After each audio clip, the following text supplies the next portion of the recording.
All right, we are back on the Connected Design podcast, and not a newbie in the podcasting world with me, but I appreciate first time on the Connected Design podcast. So a returnee guest, if you will, Miss Heather Sidorowicz, the president of Southtown AV.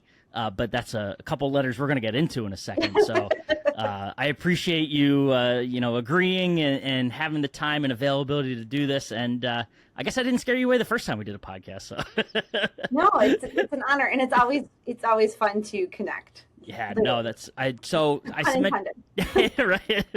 mentioned Southtown AV up in Hamburg, New York, officially, Yep. which is just a stone's throw down the thruway, I believe they call it, right? Route 90. Yep, not too far off, a little south of Buffalo. So I appreciate about it.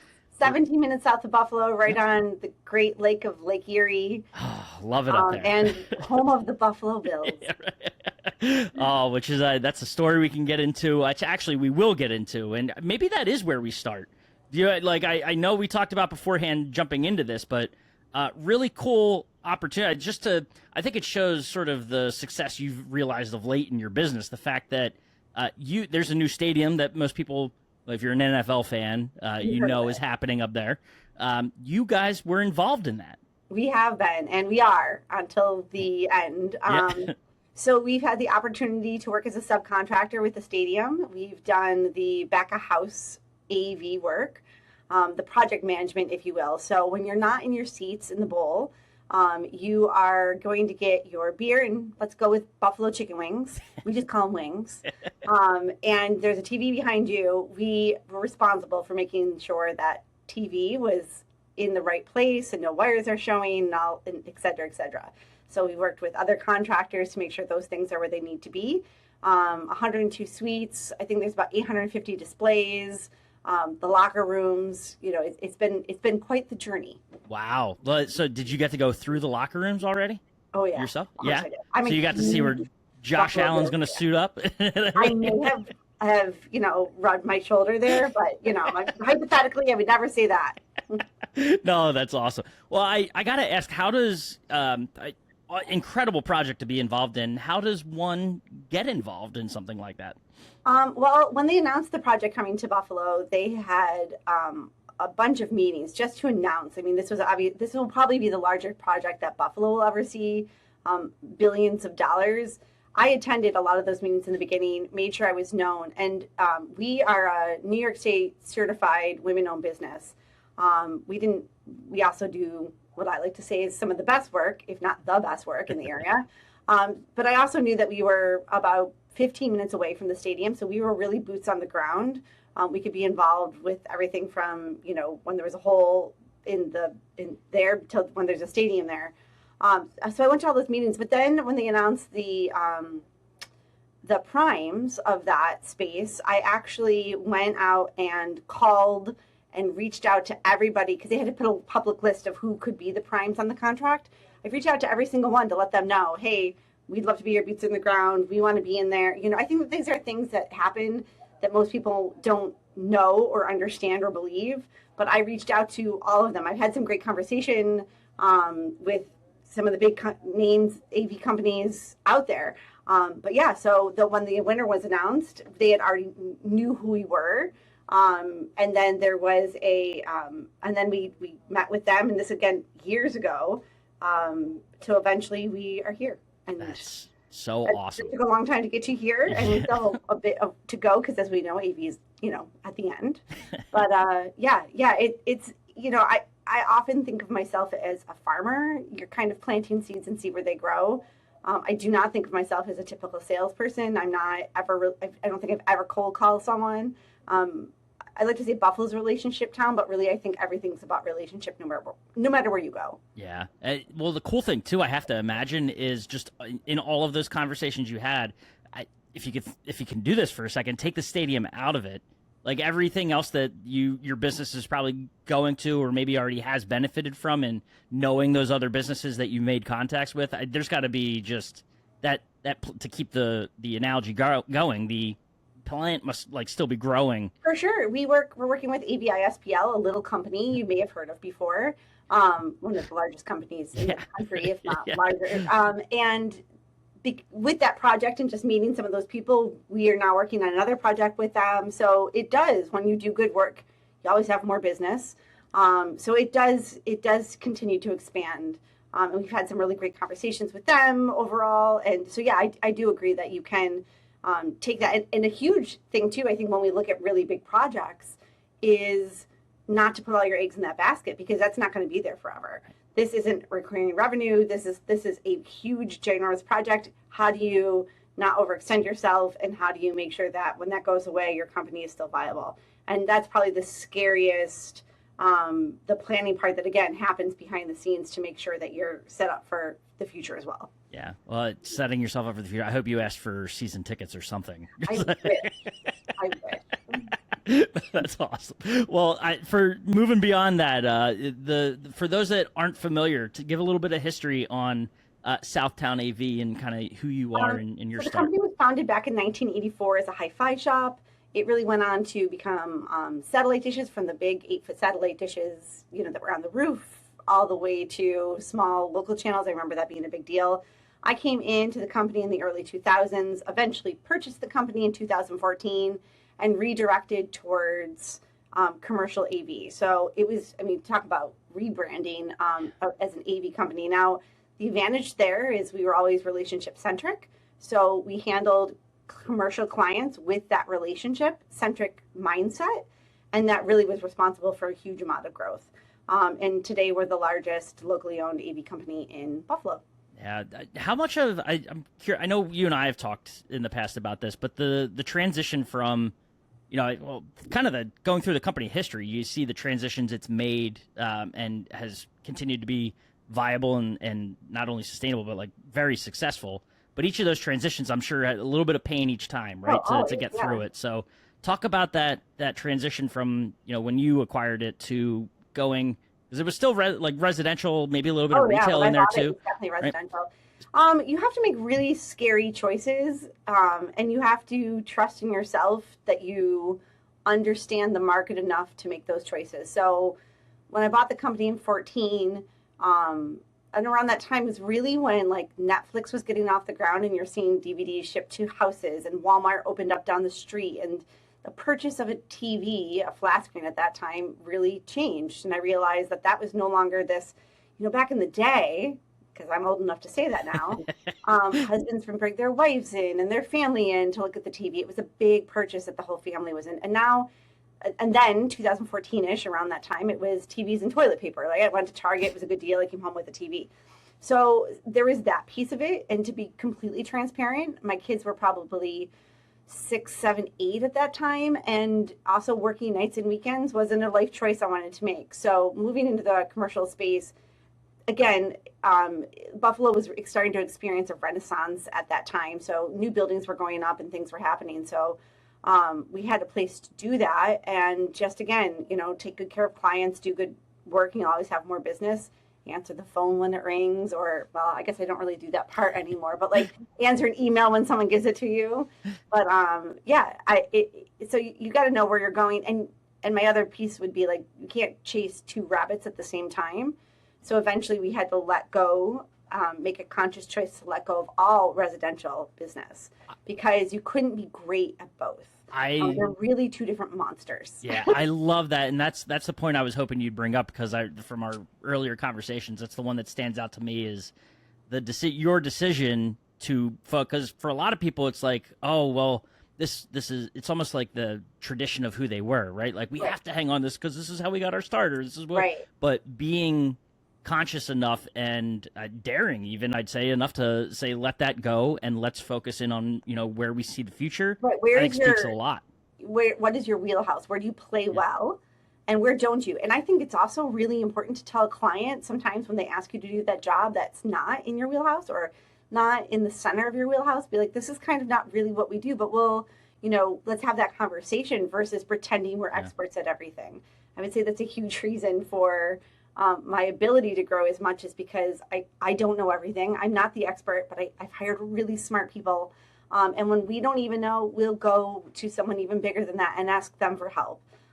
That's a big piece of it. We're a really cool industry, and everyone's willing to help out. So we can get to where we need to be. And I think the client at the end of the day is more appreciative of that. Yeah. An industry you always saw yourself in? No. No? What was, if you go back to prior to starting in here, what was your dream job growing up? I don't know. I mean, I can tell you that I went to college originally as a freshman to become a chiropractor.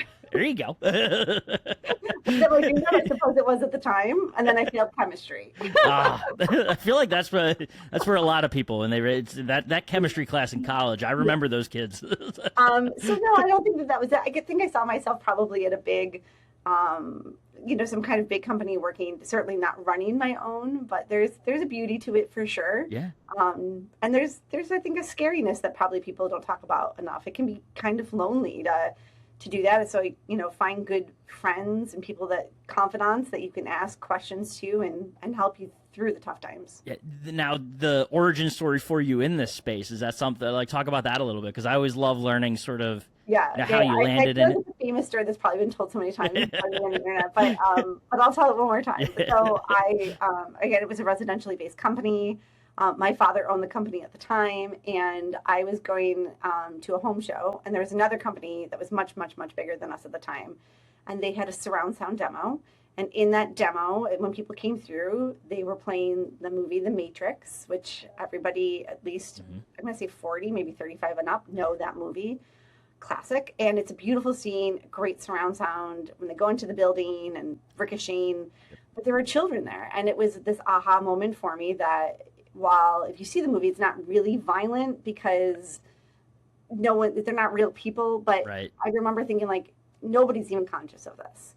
And so I came out of there and I had that kind of epiphany moment of, I think I could do this and I think I could do it better. And that's really what got me started in working there. And then I have a lot of love for CEDIA. At that time, I would go every year and learn a new track each year, from accounting to the 7 steps of home theater, to try to learn all the different pieces of our industry. Eventually, I ended up on the CEDIA board. I think that was 2018. And I'll jump to a little bit of our maybe pre-conversation of who are we and what do we do. I remember sitting around that table and saying, if you asked every board member on this table, who is CEDIA, every one of us will have a different answer. And so that identity crisis that that got us to this moment right here, right now, has been an identity crisis for a long time. We do have a hard time saying, an electrician's an electrician, and they do all sorts of different sub pieces, but they're an electrician.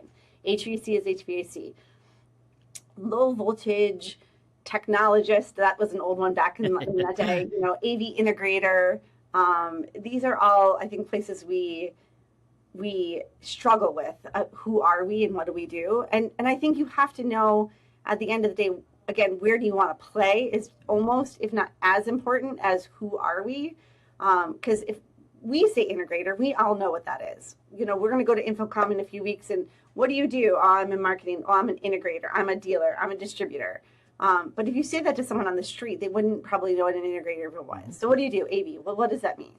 And so that you always end up in that conversation. So that's what structured or really prompted me to recently come up with a new branding structure for Southtown Audio Video is, what do we do at the end of the day?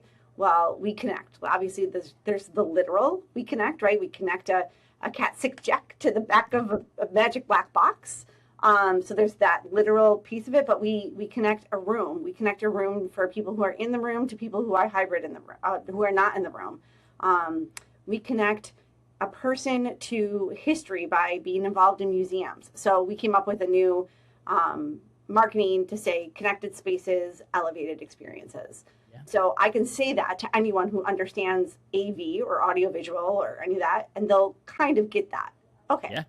I know you're connecting something, there's a space you work in. It's getting a little more pointed. And what's cool, too, is I think back, there's a connection between the process you just talked us through and how you landed on that, all the way back to that demo that you experienced and how, you realized that, that how out of pocket that was for them to be showing that there. And you found a better way to tell that story, and we're successful at it. And I think that just goes to show there's something, I leave it to the guy in communications to talk about how awesome and important communications is in marketing. But not many people know how to tell that story. And if you can, and if you can do it in a clear and concise way, like you've been able to throughout your career at this point, like it has an impact. So that is awesome to see that you're taking that storytelling through sort of everything you've done, layering in the education and obviously the experience and the client relationships. I think the communications kind of weaves itself through that entire narrative for you. Absolutely. And isn't that what we're all doing? We're all telling stories and we're all part of these experiences. I mean, from a concert you go to a boardroom table it is so involved. We are all telling stories. And I think that we get lost sometimes in how cool it is what we do. Obviously there's a lot of other stuff, right? Did I get the part in? Did I pay the right price? But what we do at the end of the day is probably one of the coolest jobs out there. No, it's awesome. I know this might be kind of the next step of that marketing speak, that, the new tagline, but if you had to, like, integrator is, to your point, right, the term that we know as an industry. If you're talking to a client and you've got the tagline you can use, but if you had to describe it in a word or two words, like, what is it? What do you think it is that is going to make them make sense of what this channel does? Oh, yeah, that's the $1 million question, right? And so I've solved that in 4 words, which is trying to say. You got close. I think that when people look at you inquisitively after you say that, you say, like AV and conference rooms and video conferencing. The words video conferencing, I don't think there's a person on the planet right now who doesn't understand what that means. Pre-COVID, they did. I mean, I remember going to InfoComm. I actually still have them somewhere, and I should put them on my desk. That I remember getting a pair of Zoom glasses before anyone knew what Zoom was. That was that they were advertising at InfoComm. But now I think when you say video conferencing, you're like, oh, I kind of get that. So there will always be the further. I don't think we'll ever get to say a word like electrician, but I think we're sometimes getting closer. And I think that one of my distributors recently, they sent a newsletter and they talked about that they were hearing from a lot of their clientele that they were concerned about the future. And I feel differently, but I think it's because we've positioned ourselves to be problem solvers and solutions, and we're selling the solution, not a piece or a part. So if your business is, I sell, 1 million of XYZ part, maybe you're having a harder time selling that many parts. But it's interesting to me because I'm not seeing that here. But apparently others are feeling that there will be a downshift in our industry. Interesting. Yeah. It's one of those things that, well, I know a lot of it, especially for you guys and in the commercial world, without a doubt, having those partnerships, like you mentioned, they're the ones that can sort of catapult you, I feel like, to another level, right? Because, you've got the relationships maybe with whoever the business owner is that you want to go in and upgrade, things like that. But like the bigger projects like you're seeing are because of the relationships you might have with that commercial builder or, the general contractor, if you will. Talk about the importance of that and like developing those relationships. And because I think it applies to, even a residential guy that might be listening to this, it's not necessarily that they have to, there's this big push towards the build trades, right? The architects, the designers, and having those relationships because, to your point, like the AV guy, they come in last, right? That's the last one into the job. So I feel like there's that opportunity where, not that you have to forget about the homeowner, like, or the commercial, the office owner, whatever it is, but like those partners who can really help you sort of grow that business and make sure that you are, involved in a job. For sure. And I'll speak to my personal experience, especially on the residential side for that question. My best projects on the residential side were dealing directly with the client. And the reason for that is you can solve the problem that they want solved, versus if I'm working with the builder and I'm just doing 3 rooms of audio, each house over and over again, I'm not really working with the client. Now, I want to make it as easy as possible for the builder so that I don't want to hold him up. I don't want to mess up anything. I don't want them to have to push the next trade back. And I wanted to make so easy that he's going to recommend me the next time and the next time. And then he's going to know I want to be in after the electrician. I want the plans at the beginning.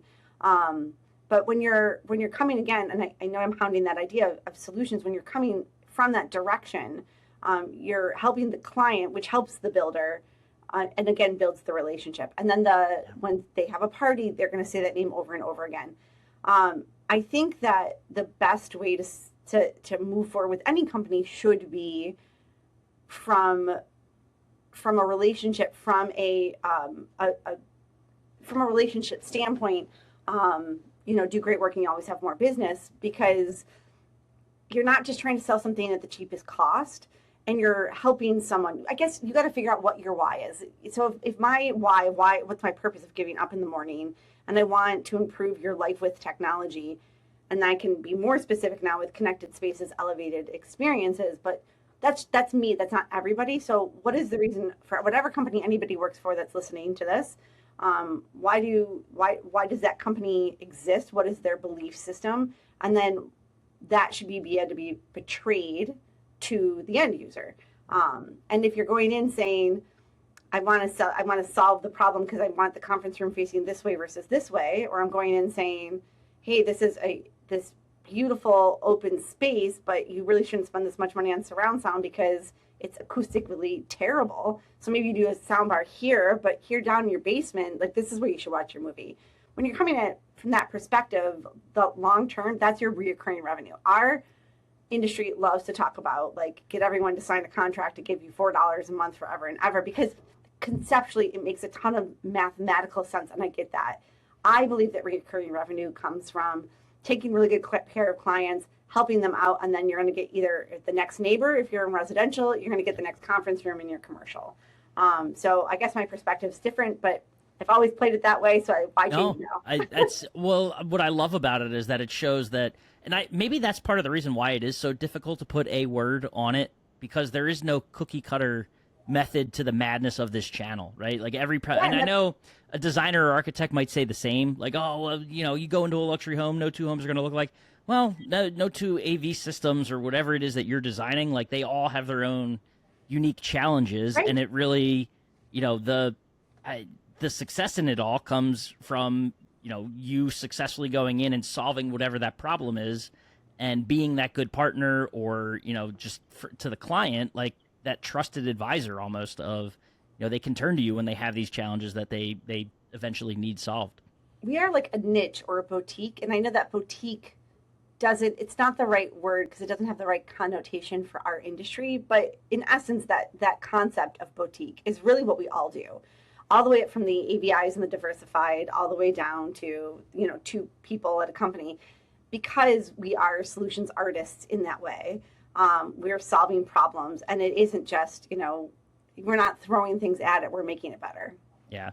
Well, and I think a testament to kind of the work you've done and again the solutions you've provided is apparent through, if you scroll through, you don't necessarily have to be a Buffalo resident to realize like the names of who was on there, but there's some really cool partners and clients that you've worked with. So I want to, do any stand out? I know right now we just talked about the stadium, but like, do you have take the stadium again out of it? I know it's impossible, but no, there was a project we did years ago for a university locally where they wanted a video wall where there was no wall. It was literally a glass wall behind it. And so we built a video wall on truss. And at that time we hadn't done anything like that. And that was crazy. I mean, I feel like in every step that I've taken, there's always like the biggest job and those tend to get bigger as you go, but every biggest job is kind of my favorite job at that time.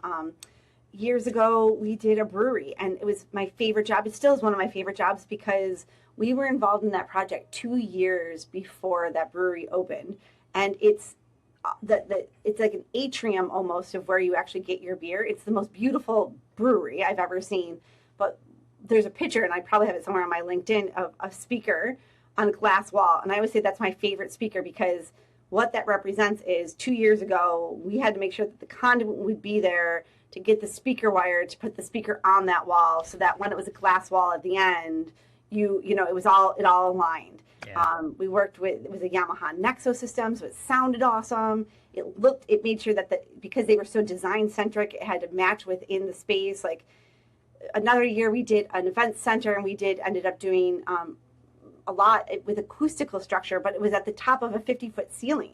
Wow. So we were on lifts all summer that year, and they had 50-foot windows. And like, so as you grow, or maybe as you find, maybe it's figuring out who you are, I'm not sure, but like, you have these favorite projects, and I think they stay with you too.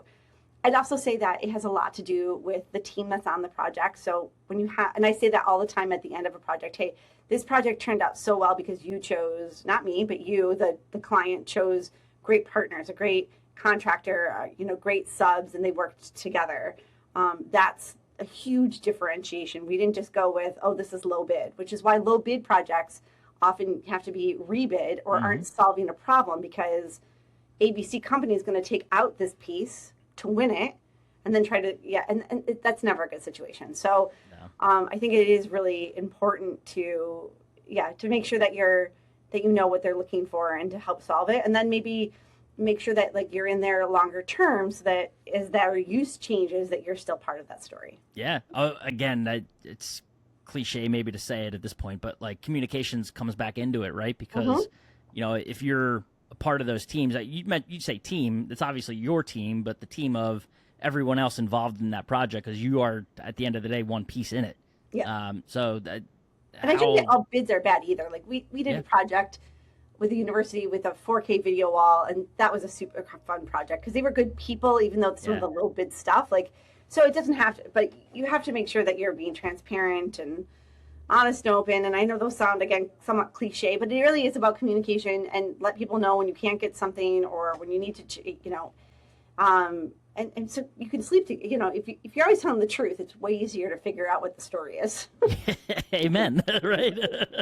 It's one of those things. It's just rather than having to dig and find out, and like, it does make it easier. No, that's awesome.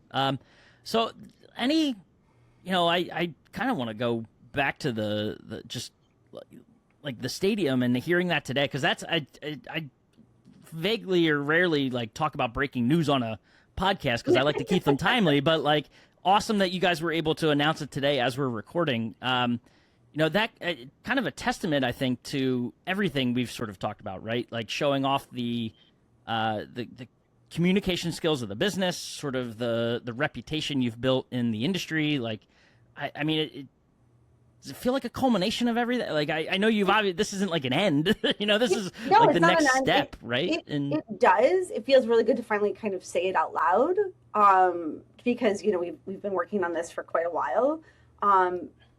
It does feel good to get to this space, even though I know that, whatever will happen next, and there's still a lot of hoops we'll have to jump through to get to the end.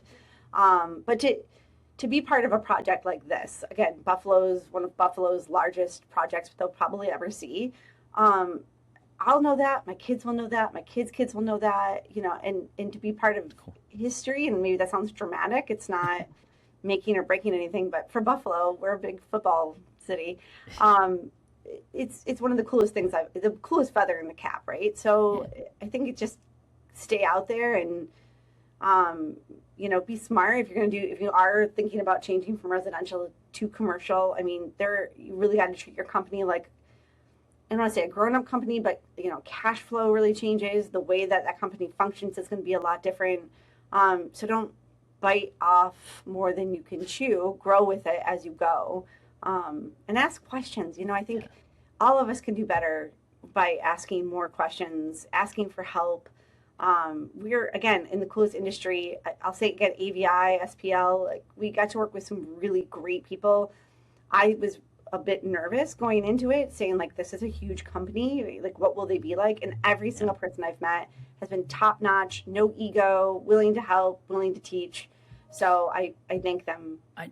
I know too, you mentioned growth, and like I think about you guys growing as a company, and often a lot of the conversations that I have, and I know others in the channel, it feels like there's like the common challenges along the way as you grow, and making sure that you grow properly, if that makes sense, right? No, So it's true. like You for could you, fall on your face by growing too fast. yeah, like And I for how I was gonna say, how have you guys managed that, or what would looking back, advice that you would provide to those listening as I wish the there was further like a growth journey? golden, there's no manual. You just got to really, you have to understand your numbers or hire someone that does. You have to know when you have to pull on the reins to break, which I've done more than once. Be involved in our industry partners. Avixa has some great information. NSCA, did I say that right? Yeah. They have been, I've actually only recently just learned, I don't know how I didn't know more about them before. The Business Leaders Conference was fantastic. But asking industry standards and what's out there, and then ask other just business people. I'm lucky enough to be involved with a business industry in my area. I have some friends who own companies, like that. You're not alone, because you do feel like an island as you grow and you have this problem. Like, what would you do? Because yes, we are unique in what we do, but business is business at the end of the day. So understanding, like, when you have the capital to hire somebody new, or you might know something in your gut. And I had one of my favorite mentors ever said, knowing something in your gut is usually you just don't have the words to accurately say it yet. And that's, so trust that and make smart decisions. But yeah, you ask questions would be my number one piece of advice. Call me. Awesome. I mean, ask me. I'm happy to help. Great people helped me before this. I'm happy to pay it forward. I'm glad you did that, because I was going to make a joke about how, whether you offered or not, I was going to say, yes, throw your name out there. You are a true, valuable tool in this industry for sure, and someone that I know people love talking to. So to that point, I know we could go on forever, but I don't want to, because you got work to do, and so do I. So I appreciate you taking the time. This was awesome, and I feel like something too. You'll be a regular. We'll have you back. I enjoy it. It's great to be out there and to reconnect with everybody too. Absolutely, for sure. Well, Heather, I appreciate it. This was a lot of fun, and like I said, I look forward to catching up down the line. All right. See you at InfoComm. I will be there. All right. I'll see you there.